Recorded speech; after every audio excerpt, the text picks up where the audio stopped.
के इन्हीं नोट से मैं शुरुआत मनीष पांडे आपसे कर रही हूं। भाई दूध का दूध, पानी पानी का पानी तो होना चाहिए ना। अब चाहे सवाल यहां राहुल गांधी उठाए या फिर अनुराग ठाकुर उठाए, तथ्य तो सामने आने चाहिए ना। अगर गड़बड़ी हो रही है किसी भी स्तर पर, चाहे विपक्षी नेताओं के जो है कॉन्स्टिट्यूएंसीज में हो रही है या सत्ता पक्ष के कॉन्स्टिट्यूएंसीज में हो रही है, दूध का दूध पानी का पानी तो होना चाहिए। मनीष पांडे। पूजा जी, मैं धन्यवाद दूंगा आज राजीव जी को। उन्होंने बड़े तथ्यात्मक बातें रखी है, लेकिन लगभग आपके रिपोर्टर ने, राजीव जी ने और प्रभाकर जी ने लगभग 25 मिनट इस शो के लिए हैं।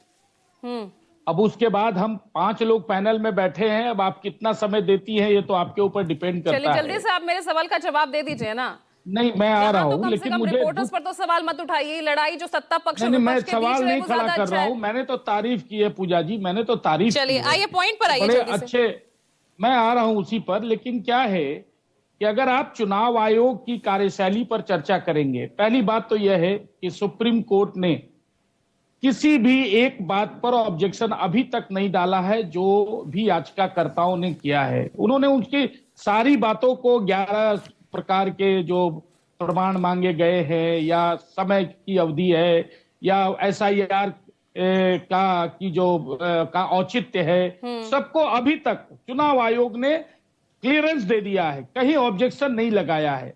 लेकिन सुनवाई अभी भी जारी है, एक बात। दूसरी बात, मैंने इसीलिए कहा कि जरा चुनाव आयोग आजादी के बाद से, जब से चुनाव आयोग का गठन हुआ है, तब से थोड़ा सा चुनाव आयोग ने कितने सुधारात्मक रास्ते अपनाए हैं, उस पर भी थोड़ा सा इस 20 मिनट की चर्चा में अगर चर्चा हो जाया करता तो मुझे लगता है कि आपके दर्शकों को पिक्चर थोड़ा और क्लियर मिलता। क्योंकि देखिए, इतना बड़ा काम हो रहा है, मैं गंभीर चर्चा कर रहा हूं पूजा जी, इतना बड़ा काम हो रहा है, निश्चित रूप से त्रुटियां भी हुई है। हालांकि अभी एसआईआर का काम पूरा पूर्ण नहीं हुआ है, लेकिन कहीं से भी किसी जगह से मतदाताओं की तरफ से कोई आक्रोश वाला, ठीक है इंडिविजुअल 2-4-10 वीडियोस विजुअल्स आए हैं, लेकिन कहीं पर भी किसी बूथों से मतदाताओं का आक्रोश अभी तक देखने को नहीं मिला। उसका कारण क्या है? उसका कारण यही है कि जिन त्रुटियों की बात चल रही है, जिसको विपक्ष जो है संज्ञान में ला रहा है, यह हर बूथों पर मतदाताओं के लिए बड़ी आम बात रही है, आम बात रही है। हमने वो भी वोटर लिस्ट देखा है, और हमने वो वोटर लिस्ट भी देखा है जिसमें बाद में फोटो जोड़े गए पहचान को दुरुस्त करने के लिए, और उसके बाद उसको डिजिटल होते हुए भी देखा है।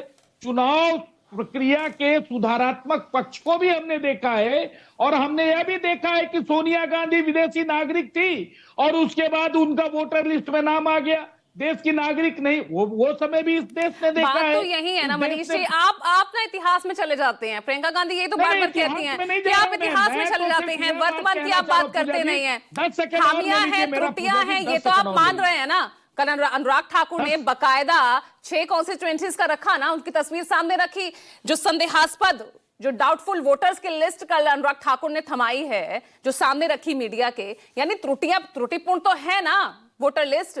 भाई मैंने क्या कहा? मैंने कहा कि सोनिया गांधी जब विदेशी नागरिक थी और उस समय भारत की वोटर बन गई थी, तो देखिए उस पर सवाल नहीं है। चुनाव आयोग जो आज अपने गठन का, तो फर्क क्या है? वही तो शिकायत विपक्ष कर रहा है ना, वो भी तो उन्हीं त्रुटियों को दिखा रहा है। तो फर्क क्या हुआ? वो भी तो वही मांग करता है। अब वो मांग करता है तो आप कहते हैं वो बेचैनी है, उनकी हार की हताशा है। पूजा जी, फर्क यही हुआ कि यह क्लियर हो गया इतने सारे डिबेट के बाद कि एसआईआर की प्रक्रिया कितनी जरूरी है। इन लोगों ने चलिए जवाब दीजिए,